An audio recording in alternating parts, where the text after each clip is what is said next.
A student wrote in because she'd been taught in yoga class that when you sit cross-legged, you should always have the foot flexed back toward the shin. In other words, dorsiflexed. And she wanted to know, why is that? For the answer, stay tuned.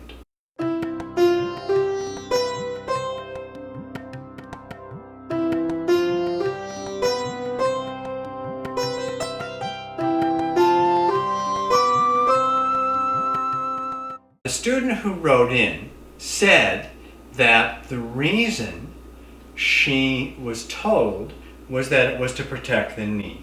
And indeed, if you, for example, sickle the ankle, in other words, really turn it up and strain it, that can put some torque on the knee. So that isn't a good thing. So we do like the ankle to be in a relatively neutral alignment with the knee for protection. I don't personally feel, however, that you need to strongly dorsiflex the foot. Because what I see when students do that is often there's kind of a stiffness and a rigidity. And I believe when poses are held in a too stiff manner, that we wind up with a loss of prana flowing through the body well. And what I use to judge how well prana is moving the body, besides the visuals and the feel, both of which can help, is to actually tune into the breath. Because the breath is the barometer that tells you whether the pose is aligned well, because when you're in some kind of dangerous alignment, hyperextending a joint, torquing a joint, it almost always will be reflected in the breath. And indeed, I think if we really learn to tune into the breath and to keep it smooth and regular and slow, that yoga injuries will be much less common.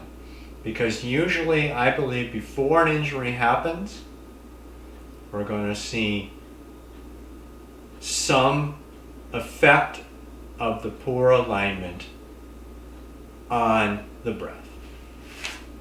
Let's just sit cross-legged, so it's not as easy to see the foot, but you can see that I'm dorsiflexing.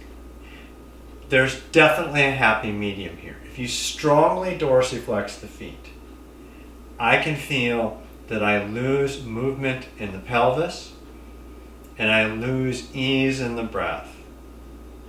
And even the breath doesn't make it down, or the reflection of the breath doesn't make it down to the pelvic floor. When I just slightly soften the feet from flexed, then the breath returns to the ribs. The breath returns to the pelvic floor. So that's a softer, more supple, more resilient pose. It's anatomically, I believe, better aligned. Now let me show this again with the foot on top as I did at the beginning so you can see it better. So that's too much tension, and you can see the tension. You can see the tendons in the foot popping out. I can see similar thing happening on the other side of my foot with my plantar fascia. There's even a kind of rigidity in the toes. And then now notice what happens if instead of sickling the ankle, in other words, caving it in way too much, causing that torque in both the ankle joint and the knee joint, instead I just allow the bend in the foot to happen from the toes. Now you'll see that when I do this, that the ankle is still in neutral. So I haven't gone so far to sickle it, where you're really getting into a dangerous territory, but I haven't strongly dorsiflexed it either. It's this kind of happy medium where there's ease in the toes, a little bit of turning in the toes, but not the caving into the ankle, the maintaining of the good ankle alignment with the knee that's biomechanically better for you and it will also feel better.